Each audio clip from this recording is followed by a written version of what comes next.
கொஞ்சும் திருச்செந்தூரில் விஸ்வரூபமே வேலையா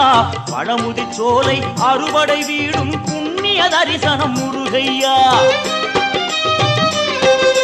திருநீர் அணிந்து வரும் போது நெஞ்சில் நிம்மதி பிறக்குது கந்தையா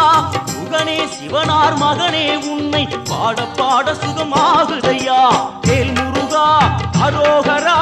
அரோகரா வேல்